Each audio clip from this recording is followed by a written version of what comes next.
My name doesn't matter anymore. What matters is what I'm about to tell you. For 15 years, I lived inside the belly of Brazil's most dangerous prison system. For 15 years, I kept my mouth shut about something that could have gotten me killed just for knowing it. But tonight, I'm breaking that silence, because what I witnessed wasn't just crime. It was the birth of an empire built on whispered codes and blood oaths. An empire that began behind concrete walls and now reaches every corner of Brazil. You think you know about prison gangs? You don't know anything. Let me take you back to 1998. That's when I first walked through the gates of a state penitentiary just outside São Paulo. 22 years old, scared out of my mind, sentenced to 12 years for armed robbery. I thought I knew what prison would be like. Movies, stories from the street. I thought I was prepared. I wasn't prepared for the silence, not the absence of sound. Oh no, there was plenty of noise. Screaming, fighting, the constant clang of metal doors. I'm talking about a different kind of silence. The silence that falls when certain names are whispered. The silence that means the difference between life and death. My cellmate was a thin man named Carlos. Been inside for 6 years already. First night, as I lay on my concrete bunk staring at the ceiling, he pulled me close and whispered 4 words that changed everything. There are rules here. But Carlos didn't mean the guards' rules, the warden's rules, the government's rules on paper. He meant their rules, the rules of Brazil's most powerful prison faction. You see, what happened in that prison, what I'm telling you now for the first time, started with something most people don't understand about Brazilian prisons. The guards don't really run the place. Oh, they think they do. They walk around with their keys and their uniforms, making their rounds. But the real power, the real control, that belongs to something else entirely. Brazil's prison system houses over 800,000 people. That's more prisoners than the entire population of most countries. And inside those overcrowded concrete boxes, something was growing. Something that would soon reach far beyond those walls. Carlos had been watching me for 3 days before he finally decided to trust me with the truth. You want to survive in here, he whispered that third night. You need to understand how things really work. That's when he told me about the Brotherhood.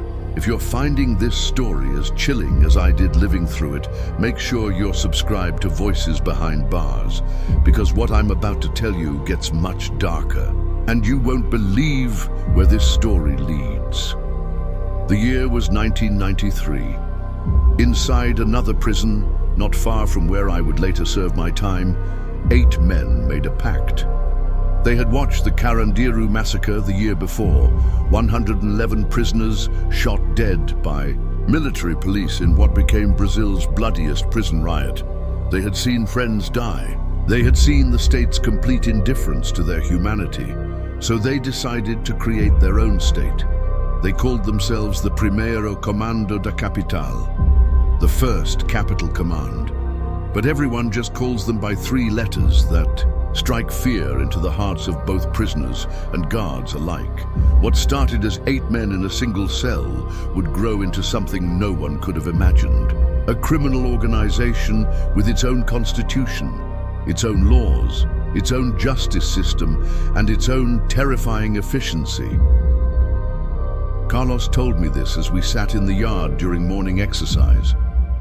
The sun beat down on the concrete, but I felt cold listening to his words. They have rules, he said, glancing around to make sure no one was listening.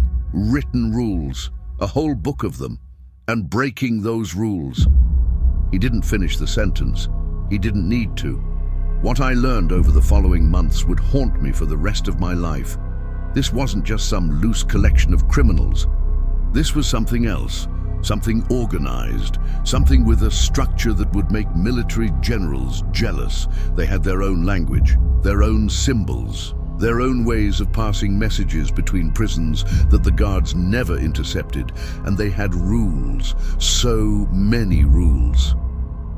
Carlos began teaching me these codes slowly, carefully, not because he was a member, he wasn't, but because knowledge meant survival. Rule number 1, he whispered during a card game. Never cooperate with authorities. Never. Rule number 2, always help a brother in need.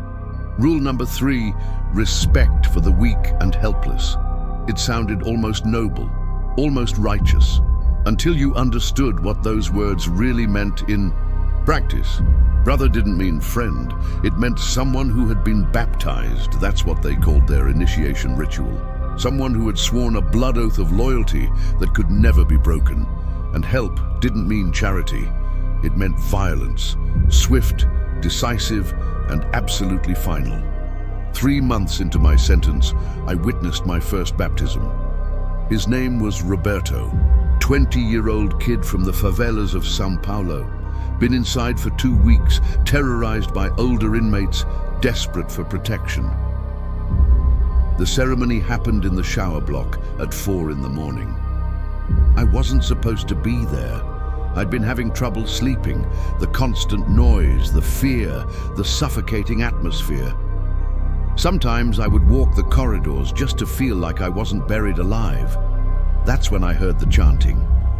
Low voices, speaking in unison. Words I couldn't quite make out, but that seemed to vibrate through the concrete walls. I followed the sound. What I saw in that dim shower block will stay with me forever. 20 men in a circle, their heads bowed. And in the center, Roberto, kneeling. On the cold tile floor, they weren't just reciting words. They were making him recite them back. Peace, justice, and freedom. The motto of the organization. In struggle united, in victory divided. Their core principle of sharing power and profits for the progress of our brotherhood and the union of our people. Their promise to each other and to the organization. But then came the part that made my blood run cold. I swear to be faithful to the Primero Comando da Capital until my death. I swear to respect the disciplinary code. I swear to fight against oppression and injustice wherever I find it. Roberto's voice shook as he repeated the words. But there was something else in his voice too. Relief, joy even, because he knew that. As of that moment, he was no longer alone. He had found his new family, and his new family would kill for him. What happened next is something I've never told anyone. Not my lawyer, not my family, not the countless police investigators who questioned me over the years. But tonight, I'm telling you, the leader of that ceremony, a man they called Commander, noticed me watching from the doorway. Our eyes met across that dim shower block, and I thought my life was over. Instead, he motioned for me to come closer. "You saw something tonight?" he said. It wasn't a question. I nodded, too terrified to lie. "Then you need to understand what you saw." What followed was a 3-hour education in the hidden reality of Brazilian prisons. Commander showed me documents I wasn't supposed to see, rules written in careful handwriting on pages torn from notebooks. The statutes of Brazil's most powerful prison faction. These weren't suggestions. These weren't guidelines. These were laws, as binding and absolute as anything written by lawmakers in the capital. Article 1. No member shall cooperate with police or authorities. Article 2. All members must contribute to the common fund. Article 3. All members must respect the hierarchy. Article 4. No member shall abuse women or children. Article 5. All members must help their brothers in need. There were dozens of articles covering everything from how profits should be divided to how disputes should be settled. From the treatment of prisoners' families to the punishment for betrayal. And every single article ended with the same chilling reminder. Violation of this statute is punishable by death. But here's what really terrified me. What kept me awake at night for months afterward. This wasn't just happening in our prison. This wasn't just happening in São Paulo. Commander showed me letters, handwritten messages that had been smuggled between facilities across Brazil. Communications written in code that revealed the true scope of what I was witnessing. They had members in every major prison in the country. From Amazonas to Rio Grande do Sul, from the Atlantic coast to the Bolivian border. Each prison was a cell in a vast organism. Each member was a nerve connected to a central brain that coordinated activities across thousands of miles. They had their own postal system, more efficient than anything the government had created. Messages passed from cell to cell, prison to prison, carrying orders and information faster than official channels. They had their own economy. Money flowed in carefully calculated streams, funding operations both inside and outside the walls, and they had their own justice system. Courts that tried cases and issued verdicts without any government oversight. I was looking at a parallel state, a shadow government with its own territory, its own citizens, and its own laws, a state that existed entirely within the official state of Brazil. Commander made something very clear that night. Knowledge like this came with a price. You can never speak of what you've learned, he told me. Not to guards, not to other inmates, not to your family when you get out. This information dies with you. But I'm not a member, I protested. I never asked for this. No, he agreed. You're not a member, which means you have no protection. If word gets out that you know what you know, and if anyone thinks you might talk... He didn't finish the sentence. The message was clear. I had become a keeper of secrets I never wanted to keep. For the remaining years of my sentence, I lived with that weight. The weight of knowing something that could destroy me simply for knowing it. But it also gave me a perspective that few people have ever had.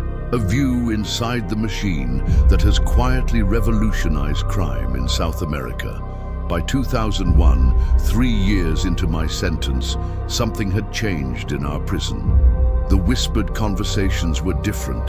The coded messages became more frequent. The ceremonies more elaborate. I watched as new members arrived from other states, other prisons. Each one carrying stories of the Brotherhood's growth beyond anything I could have imagined.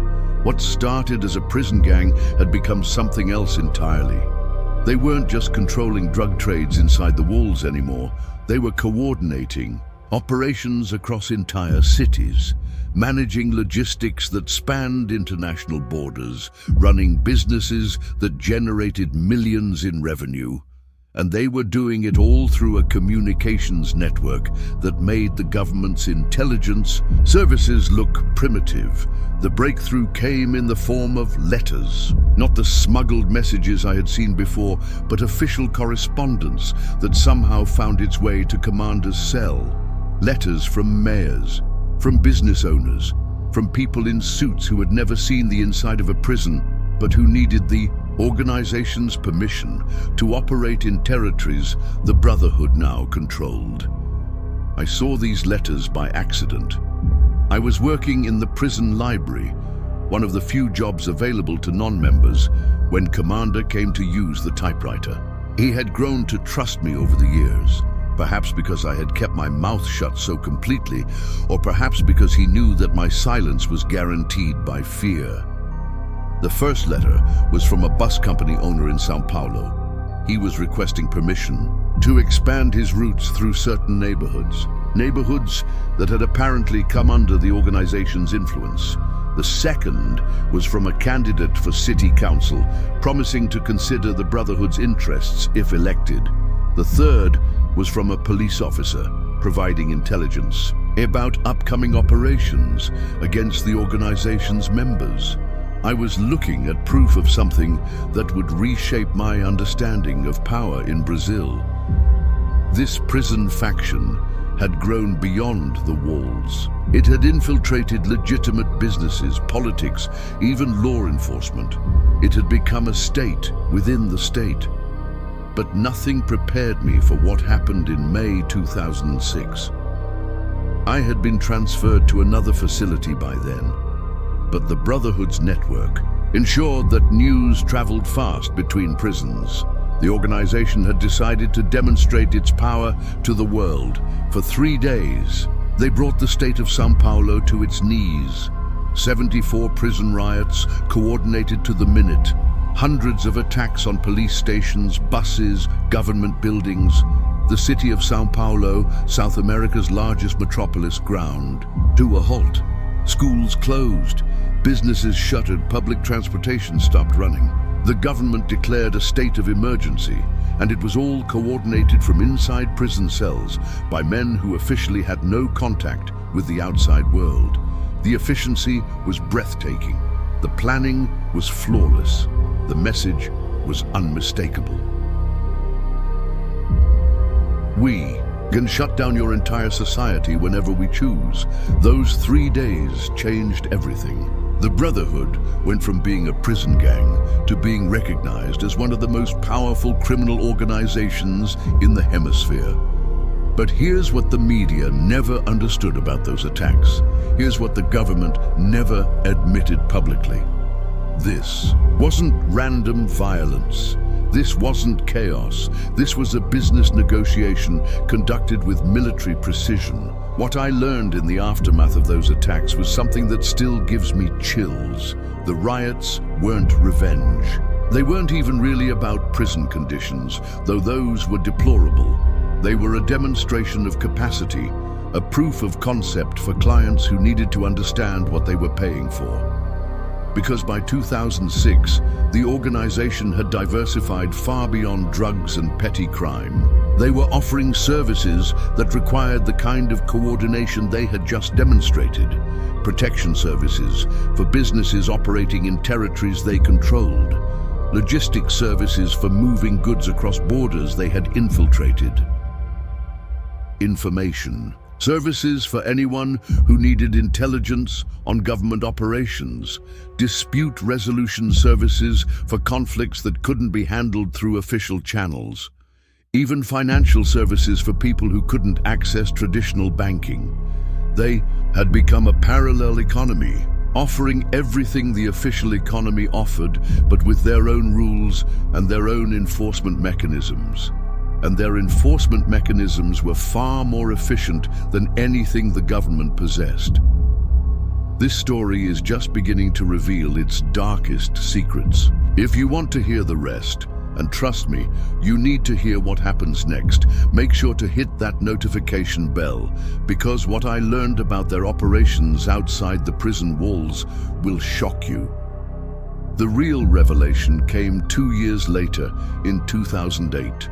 When I was finally allowed to see their complete constitution, not just the basic statutes Commander had shown me years earlier, but the full document that governed every aspect of the organization's operations. It was 147 pages long, single-spaced, written in precise legal language that would have impressed constitutional scholars. It covered everything: the structure of leadership, the process for making decisions, the methods for resolving disputes, the procedures for expanding into new territories. It established courts with their own judges and prosecutors. It created an appeals process for members who felt they had been treated unfairly. It even included provisions for retirement benefits for long-serving members. This wasn't a gang anymore. This was a government with its own territory, its own citizens, its own laws, and its own military. A government that collected taxes from its citizens in the form of mandatory contributions. A government that provided services to its citizens in the form of protection and dispute resolution. A government that even had its own foreign policy for dealing with other criminal organizations. And a government that had proven it could bring a major Brazilian state to its knees whenever it chose to do so. But the most chilling thing I learned was how they recruited new members. This wasn't random. This wasn't opportunistic.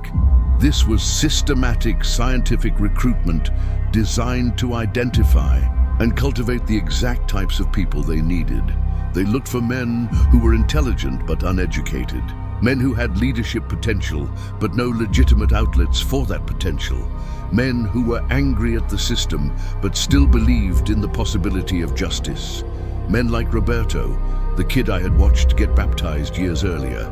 Roberto had grown Up in a favela where the government provided no services but expected complete obedience, where police were more dangerous than criminals, where the only choices seemed to be victimization or crime.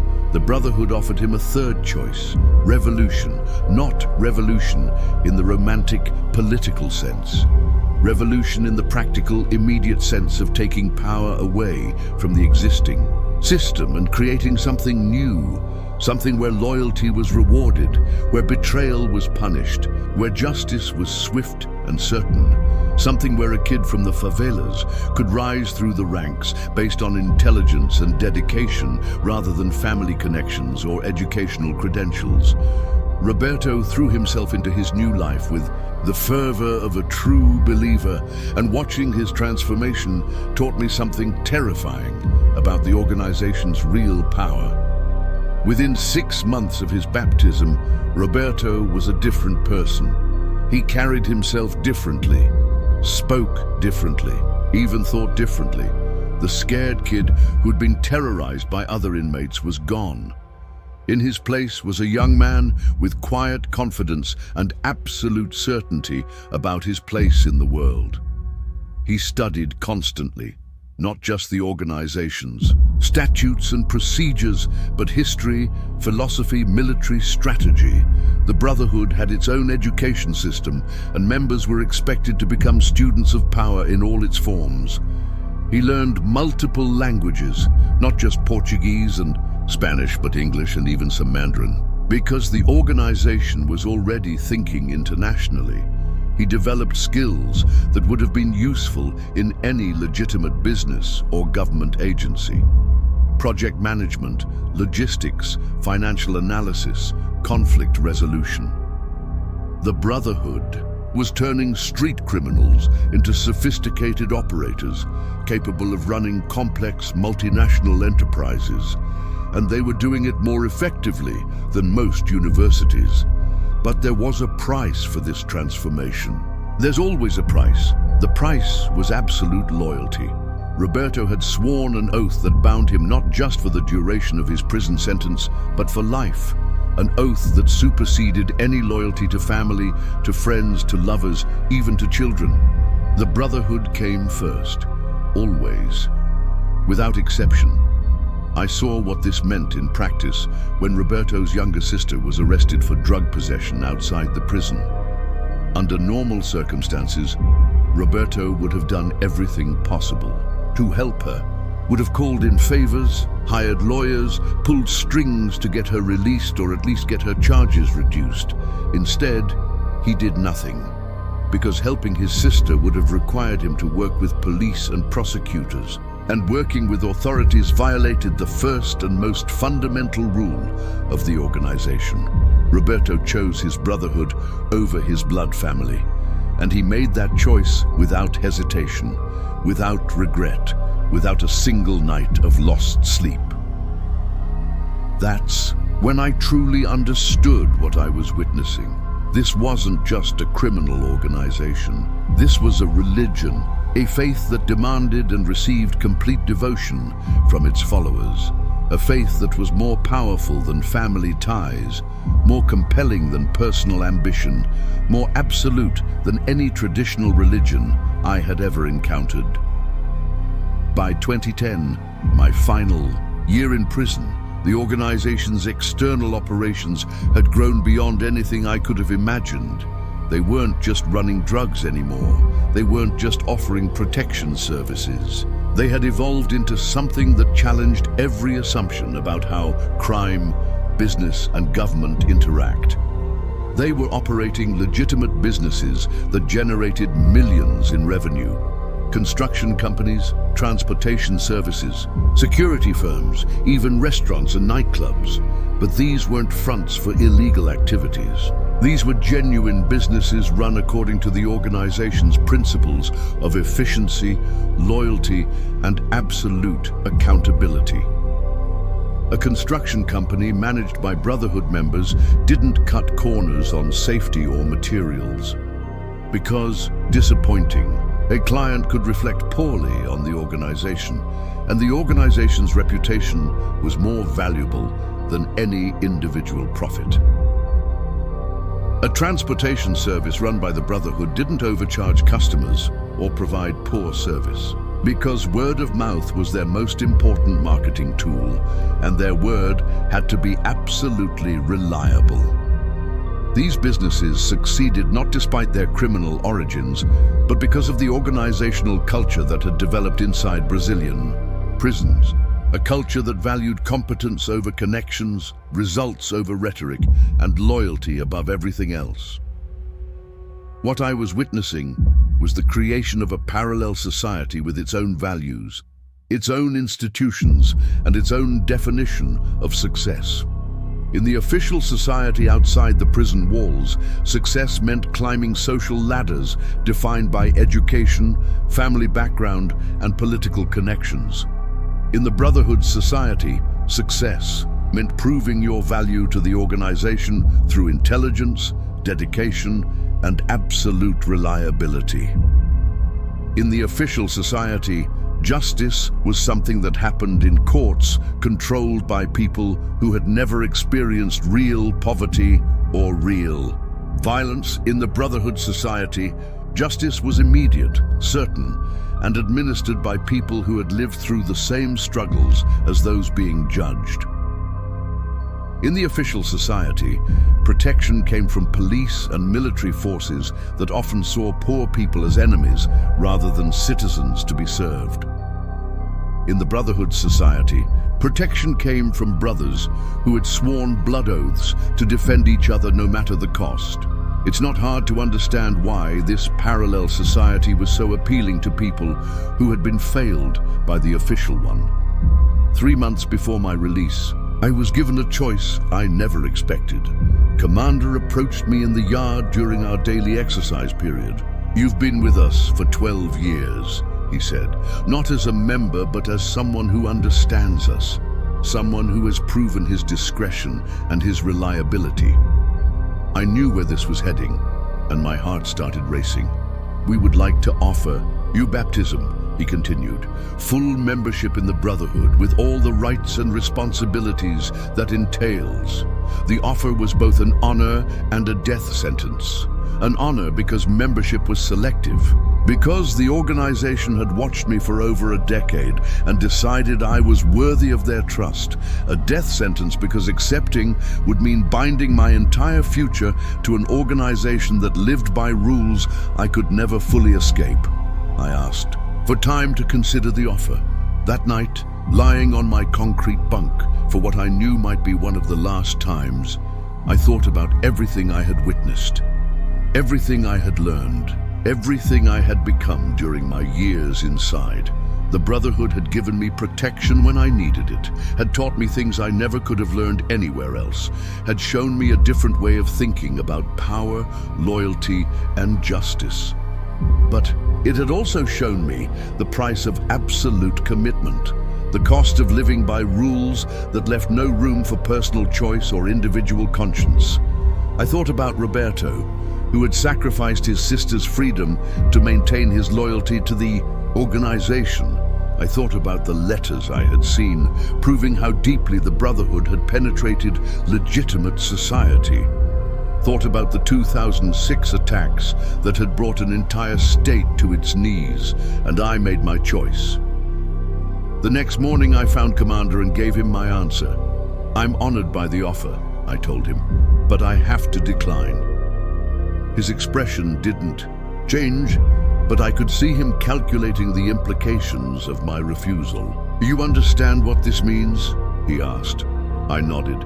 By refusing membership, I was choosing to remain an outsider, someone who knew their secrets but had no formal protection from their rules, someone who could never be fully trusted because I had refused to bind myself to their cause, someone who would have to live with the knowledge I carried for the rest of my life, with no community to share that burden.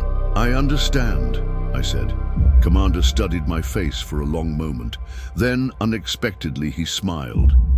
"You understand more than you realize," he said. "And perhaps that's why you're making the right choice." We never spoke about the matter again. Walking, out of that prison in December 2010 was like emerging from an underground world into blinding sunlight. For 12 years, I had lived according to rules that made perfect sense within the context of that concrete universe. Rules based on loyalty, hierarchy, and the absolute necessity of survival. Suddenly, I was expected to function in a world with completely different rules. Rules based on individual achievement, personal freedom, and the luxury of moral complexity. The adjustment was harder than I ever could have imagined, but the hardest part wasn't learning how to live as a free man. The hardest part was carrying the weight of everything I knew about the world I had left behind, because I knew that what I had witnessed wasn't just about crime. It wasn't just about violence or drugs or territorial disputes.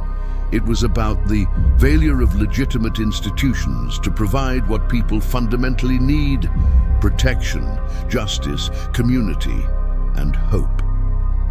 The Brotherhood existed because the official society had failed. And as long as that failure continued, the Brotherhood would continue to grow. Now, 15 years after my release, I'm finally ready to reveal the truth that has haunted me all this time. The truth about what the Brotherhood really represents, what it has become, and why it poses a challenge that goes far beyond criminal justice or law enforcement. Because what I witnessed in those Brazilian prisons wasn't just the birth of a criminal organization. It was the evolution of a new form of governance, a new way of organizing human society that combines the efficiency of military organization with the loyalty of religious devotion and the pragmatism of successful business. The Brotherhood didn't just fill the vacuum left by failed government institutions. It replaced those institutions with something more effective. And that terrifies me more than any violence I witnessed during my 12 years inside. Today, as I record this confession in 2025, the organization I knew as a powerful prison faction has become something that would have been unimaginable when I first walked through those prison gates. They control territory in every Brazilian state. They have established operations in neighboring countries. They have developed relationships with criminal organizations on every continent. But more importantly, they have created a template for parallel governance that is being studied and copied by similar groups throughout Latin America and beyond. They have proven that it's possible to build loyalty and maintain order without relying on traditional government institutions. They have demonstrated that criminal organizations can evolve beyond simple profit-seeking to become genuine alternatives to official authority. And they have shown that people will choose alternative forms of governance when official institutions fail to meet their basic needs. Even after my release, the letters continued to find me. Not threatening letters, not attempts at recruitment, but information. Updates on the organization's evolution, evidence of their expanding influence. I never knew who was sending them. I never responded to them. But they kept coming, year after year, like reports from a shadow world that I could never fully leave behind. Through these letters, I learned about the organization's expansion into legitimate businesses, their development of sophisticated financial networks, their establishment of social services in communities where government programs had failed. I learned about their evolution from a purely criminal organization into something that provided genuine governance services to people who had been abandoned by official institutions. They were operating schools in favelas where government education had collapsed. They were providing healthcare in areas where public hospitals were non-functional. They were even mediating disputes and enforcing contracts in communities where official courts were corrupt or inaccessible. They had become the government that people trusted more than the actual government. The last letter arrived 3 months ago. It was different from all the others.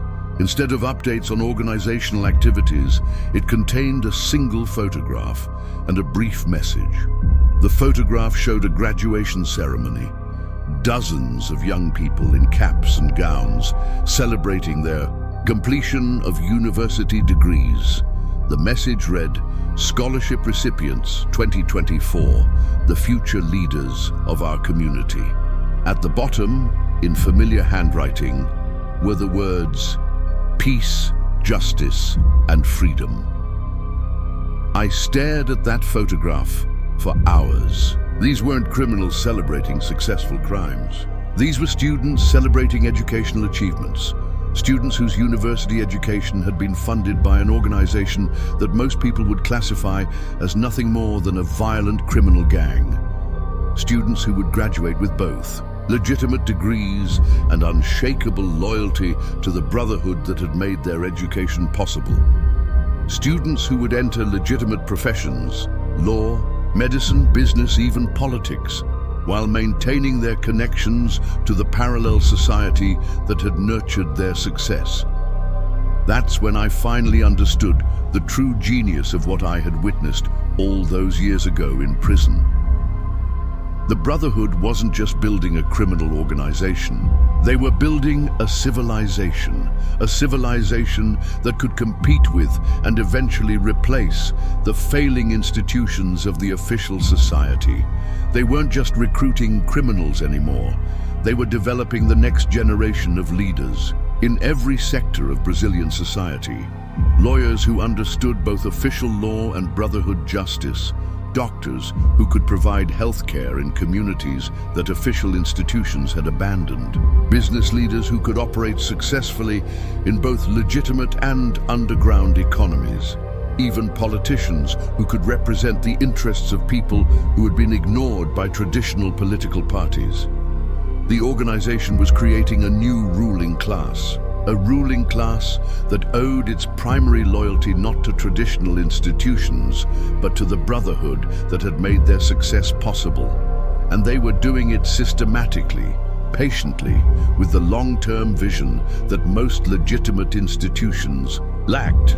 What I'm about to tell you next will explain how this religious-like devotion created the most powerful criminal network in Latin America. But first, I need you to promise me something. If this story helps you understand what's really happening in Brazil's prisons, share it with others. Knowledge like this shouldn't stay hidden.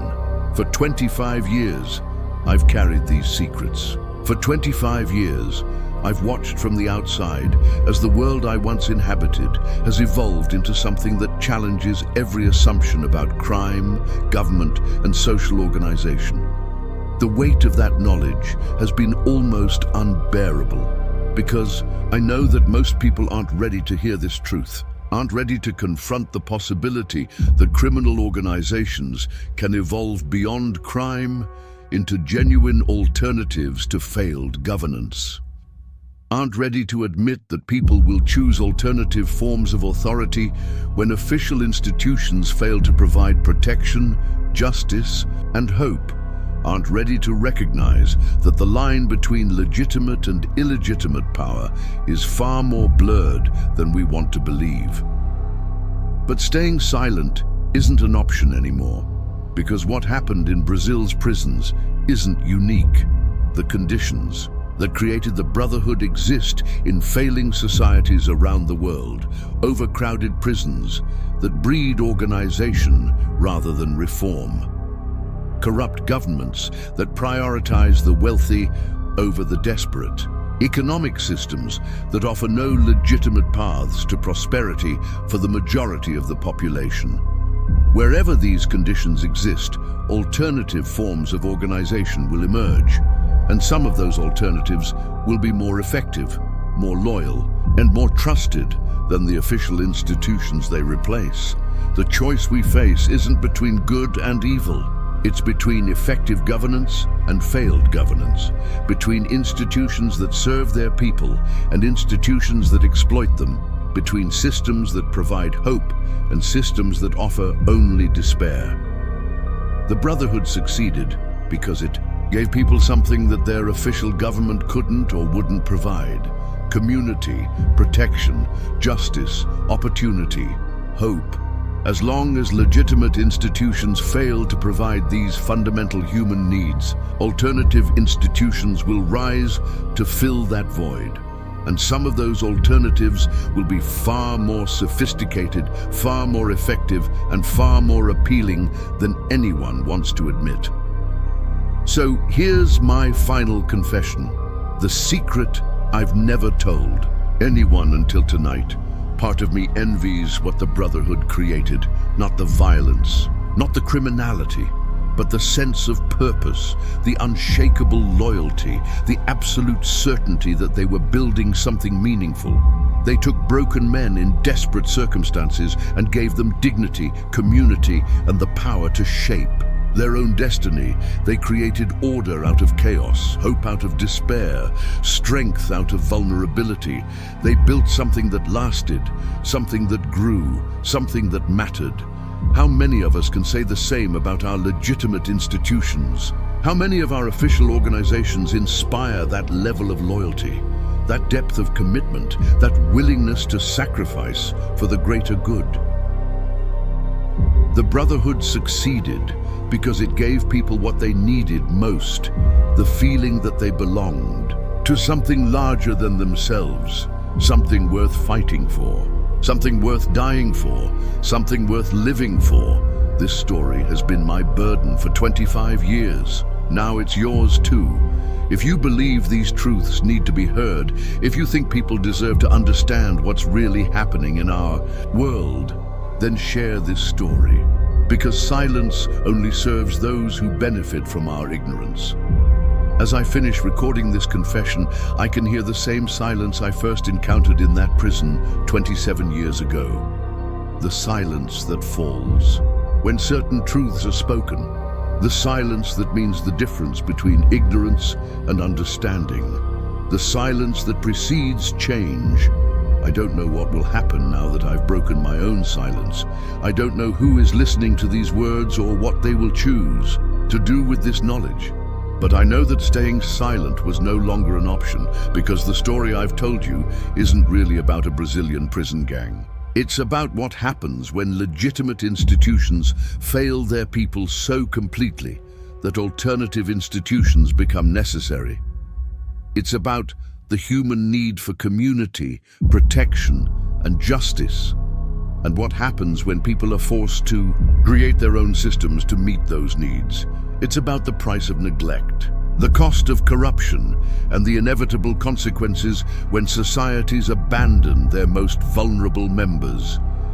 Most importantly, it's about the choice we all face: to build institutions worthy of people's loyalty and sacrifice, or to watch as people build their own institutions without us. The Brotherhood succeeded because they understood something that most legitimate institutions have forgotten.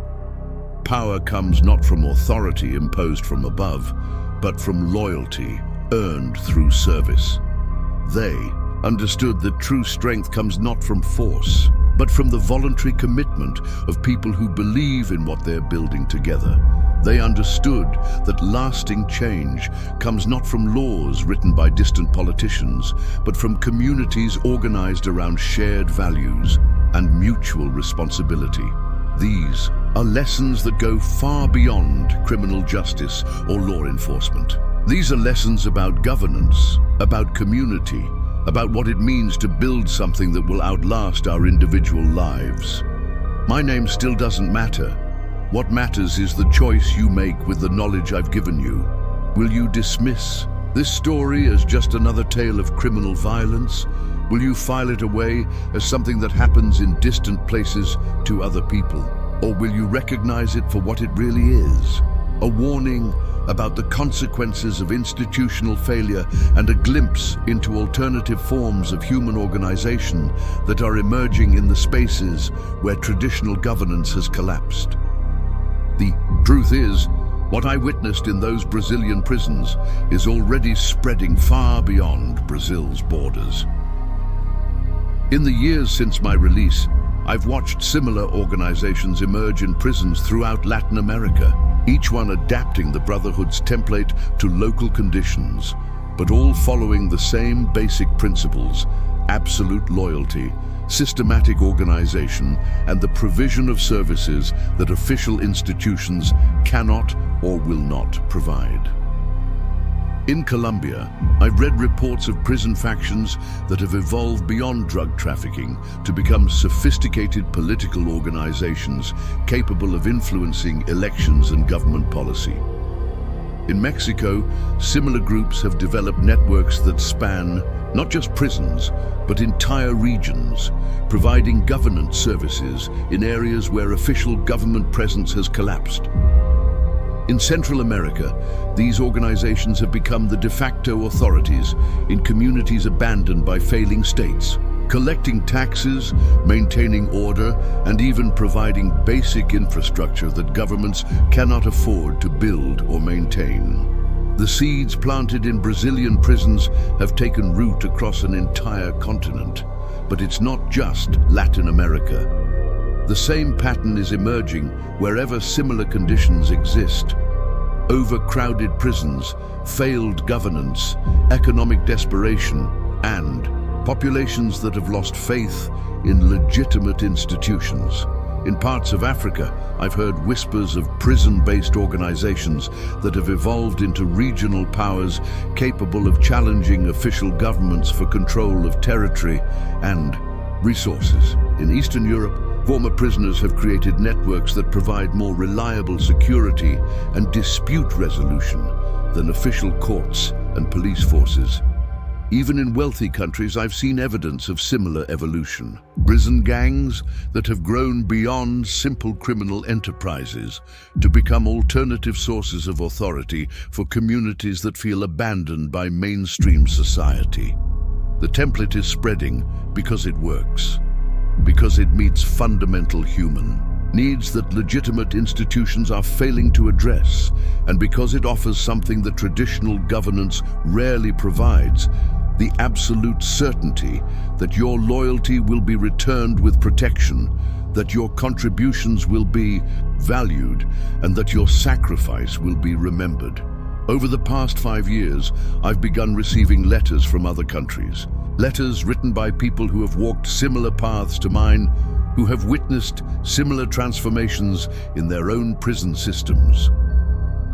A letter from Colombia describing the evolution of a prison faction that now operates legitimate businesses throughout the Medellin region while maintaining its underground networks. A letter from Mexico detailing how former gang members have become community leaders, organizing neighborhood watch groups and youth programs in areas where government services have collapsed. A letter from El Salvador explaining how prison-based organizations have become more effective at reducing violence in certain communities than official law enforcement agencies. Each letter tells the same basic story: the evolution of criminal organizations beyond crime into genuine alternatives to failed governance.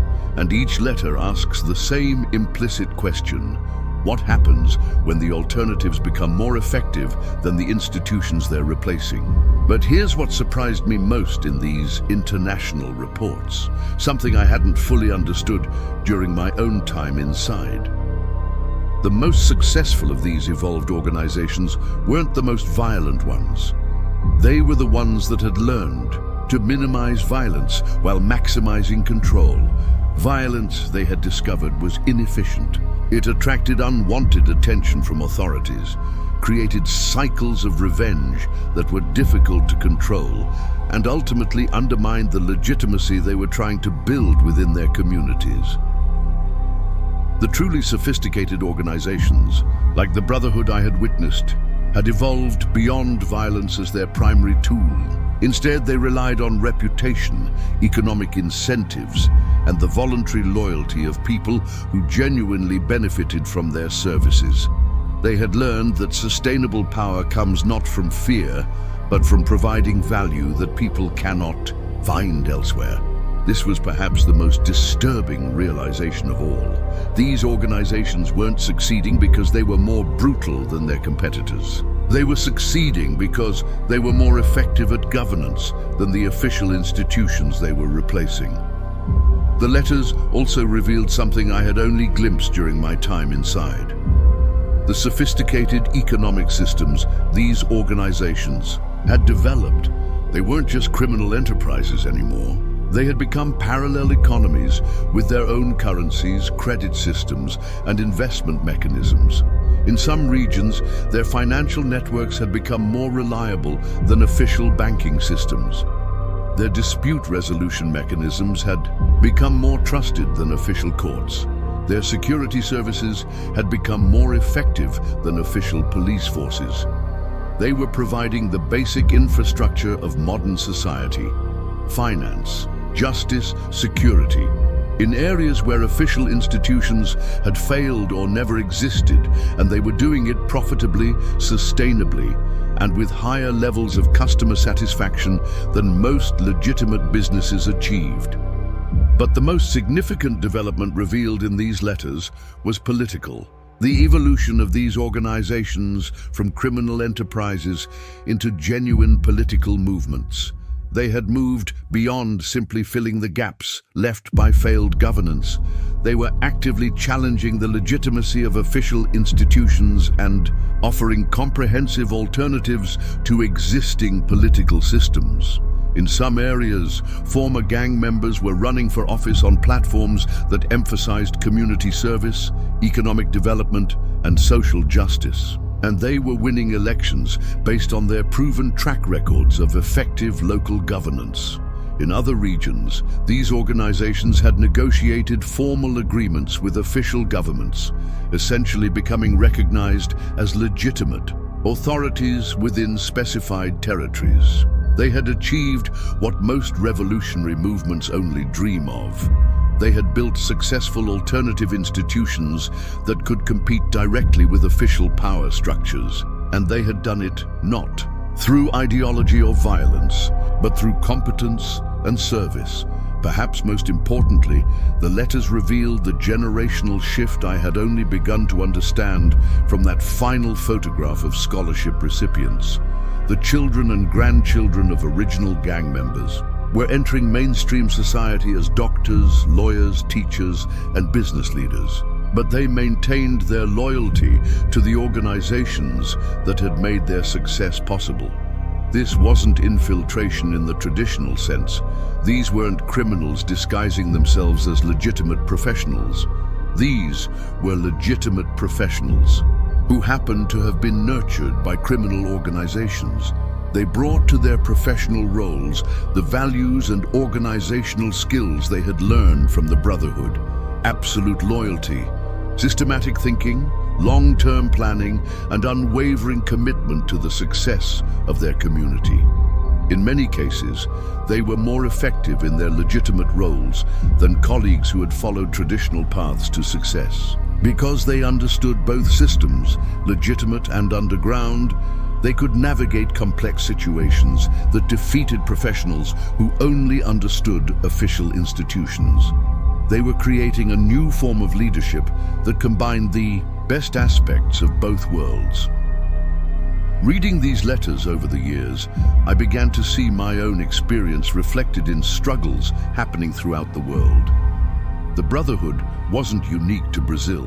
It was a response to universal human needs that official institutions were failing to meet. The need for community in an increasingly fragmented world. The need for protection in environments where official security was inadequate or corrupt. The need for justice when official courts were slow, expensive, or biased. The need for economic opportunity when legitimate systems offered no paths to prosperity. The need for meaning and purpose in societies that had reduced human value to economic productivity. Wherever these needs went, unmet by legitimate institutions, alternative institutions emerged to fill the void. And the most successful alternatives shared the same characteristics I had witnessed in the Brotherhood: systematic organization, absolute loyalty, long-term vision, and genuine commitment to the welfare of their members. These realizations forced me to confront uncomfortable questions I had been avoiding for years. If these organizations were providing services that people desperately needed, services that official institutions were failing to provide, were they really criminal enterprises? Or were they alternative forms of governance that happened to operate outside official legal frameworks? If they were creating opportunities for education, economic advancement, and community leadership that didn't exist through legitimate channels, were they destructive forces? Or were they filling essential gaps in social infrastructure? If they inspired greater loyalty, achieved better results, and served their communities more effectively than official institutions, what did that say about the legitimacy of the existing system? These weren't abstract philosophical questions. They had real implications for how societies should respond to the emergence of these alternative institutions. Traditional law enforcement approaches, arrest, prosecution, incarceration, had proven not just ineffective, but counterproductive. When dealing with these evolved organizations, arresting leaders simply created opportunities for new leaders to emerge. Often, the new leaders were younger, more sophisticated, and more committed to the organization's evolution beyond traditional crime. Prosecuting members only reinforced their sense of persecution by official institutions and strengthened their bonds to alternative authorities that treated them with respect and dignity. Incarcerating them simply returned them to the environment where these organizations had originally developed their most effective strategies and structures. The prison system that was supposed to deter criminal behavior had instead become the university where criminal organizations learned to evolve beyond crime into genuine alternatives to official governance. Every enforcement action only made these organizations stronger, more sophisticated, and more attractive to people who felt failed by legitimate institutions. This created a dilemma that no government wanted to acknowledge publicly. The most effective way to deal with these evolved organizations might be to recognize them as legitimate authorities within their territories of influence. But recognition would require admitting that official institutions had failed so completely that alternative institutions had become necessary. It would mean acknowledging that criminal organizations had evolved into effective governance systems. Most importantly, it would mean confronting the possibility that the existing political and economic system might not be the best way to organize human society. No government was prepared to make such admissions. So the cycle continued. Enforcement actions that strengthened the organizations they were meant to destroy, creating ever more sophisticated alternatives to official authority. Carrying this knowledge for 25 years has exacted a personal toll I couldn't have anticipated when I first decided to remain silent. I've watched friends and family members struggle with problems that I knew could be solved more effectively by the alternative institutions I had witnessed. But I couldn't share that knowledge without revealing secrets that might get people killed. I've seen communities destroyed by violence that could have been prevented if people understood how these organizations actually operated and what they really offered. But speaking out would have violated the trust that had kept me alive during my years inside. I've witnessed policy debates about criminal justice and prison reform that were based on fundamental misunderstandings about how these systems actually functioned. But participating in those debates would have required revealing information I had sworn to keep secret. The isolation has been almost unbearable. The weight of knowledge that could help people but couldn't be shared. The frustration of watching preventable tragedies unfold because no one understood the real dynamics at play. But perhaps most difficult has been living with the knowledge that the institutions I was supposed to respect and support were often less effective, less just, and less worthy of loyalty than the criminal organization I had refused to join. What finally convinced me to break my silence wasn't courage, it was desperation. Last year, I watched my own nephew get arrested for drug possession. A good kid from a good family, but someone who had made mistakes and needed help rather than punishment.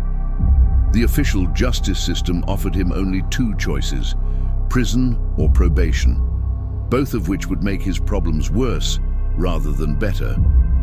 But I knew about alternative systems that would have addressed the root causes of his problems, provided him with community support, and given him genuine opportunities for redemption and growth. I knew about institutions that saw people like my nephew as assets to be developed rather than problems to be managed. Knew about approaches to justice that focused on healing and restoration rather than punishment and isolation.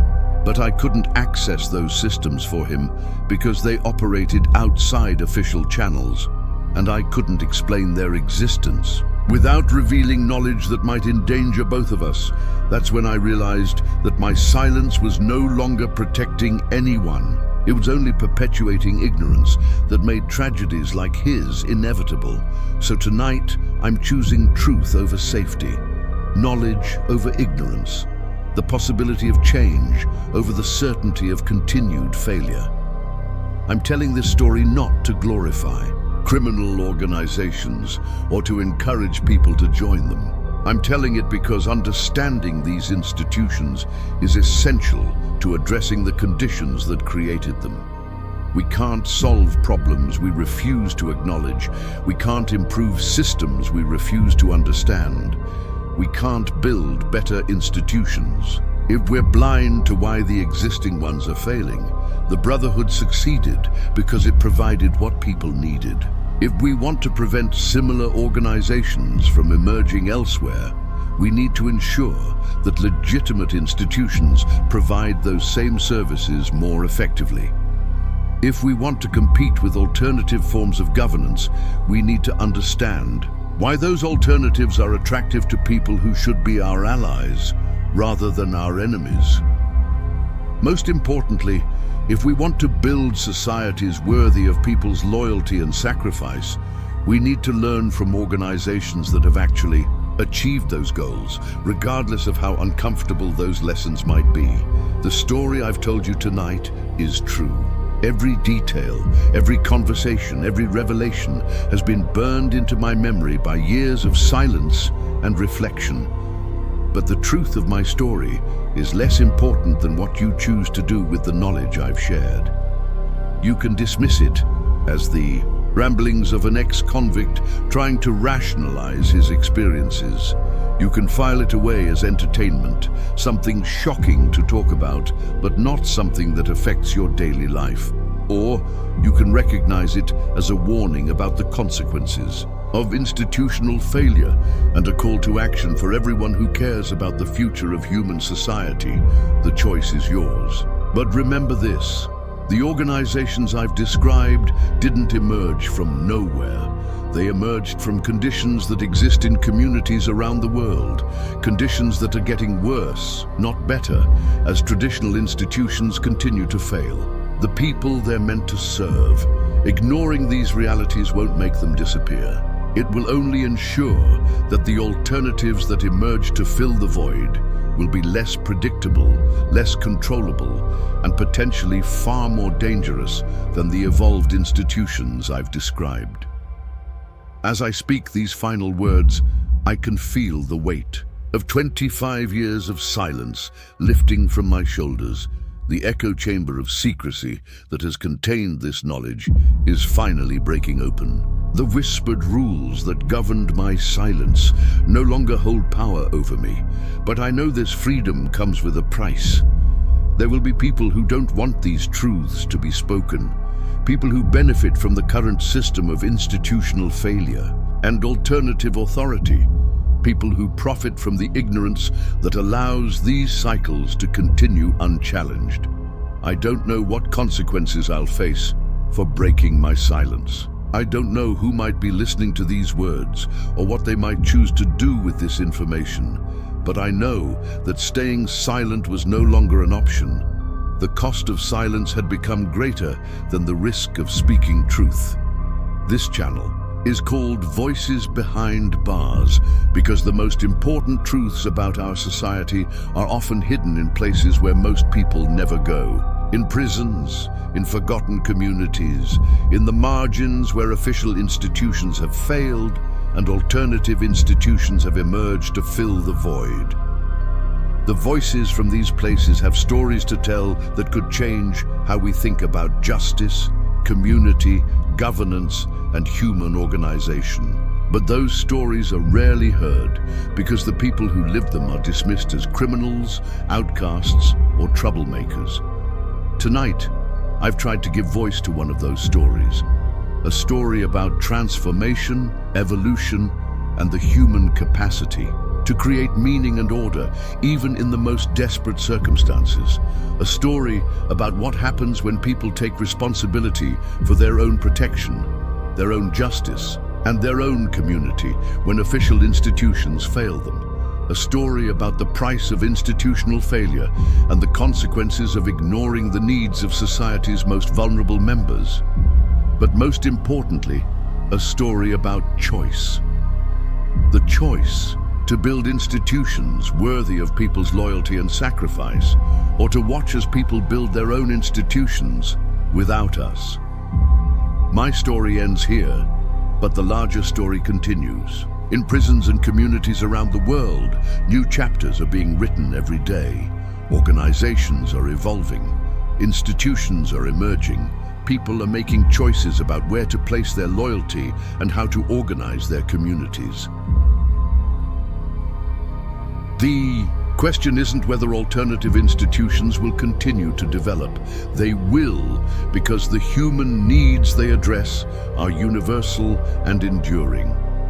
The question is whether legitimate institutions will learn from these alternatives and evolve to meet those needs more effectively, or whether they will continue to ignore these realities until the alternatives become so powerful that official institutions become irrelevant. The choice belongs to all of us.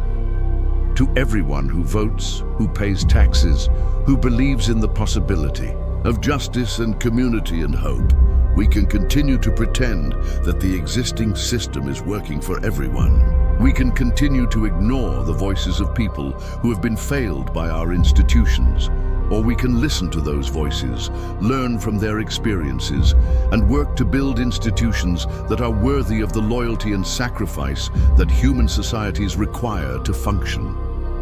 In the end, the most important lesson I learned during my 12 years inside wasn't about crime or punishment or the failures of the justice system. It was about the power of human community, the strength that comes from absolute commitment to something larger than yourself, the transformation that's possible when people believe in each other completely and work together towards shared goals. The Brotherhood succeeded not because they were criminals, but because they were a community bound together by shared experiences, common values, and mutual commitment to each other's welfare. They created what every human society needs: a sense of belonging, a structure of meaning, and the certainty that individual sacrifice will be remembered and rewarded by the group. These are not criminal values, these are human values, values that official institutions have largely forgotten, but that people still desperately need. The whispered rules that governed the Brotherhood weren't ultimately about crime or violence or territorial control. They were about loyalty, respect, community, and justice. Rules that created something worth fighting for, something worth dying for, something worth living for. In a world where most institutions inspire cynicism rather than loyalty, indifference rather than commitment, the Brotherhood created something different, something powerful, something that lasted. Perhaps that's the most uncomfortable truth of all. that criminal organizations sometimes understand human nature better than legitimate institutions, that outcasts sometimes build stronger communities than respectable citizens, that people who have lost everything sometimes create something more valuable than people who have never risked anything. Now, the silence returns. But it's a different silence than the one that began this story. It's not the silence of fear or ignorance or enforced secrecy. It's the silence that follows truth-telling. The silence that contains possibility. The silence that asks, what will you do with what you know? My name still doesn't matter. What matters is the choice you make with the knowledge I've given you. The whispered rules of Brazil's deadliest prison gang weren't ultimately about death. They were about life, about how to live with dignity, purpose, and community, even in the most desperate circumstances, about how to create meaning and order when the official world offers only chaos and neglect, about how to build something that will outlast your individual existence. These are lessons that go far beyond prison walls, lessons that every community, every institution, every person who cares about the future needs to understand. The voices behind bars have spoken. The secrets have been revealed. The choice is now yours. What will you build with what you know? The silence waits for your answer.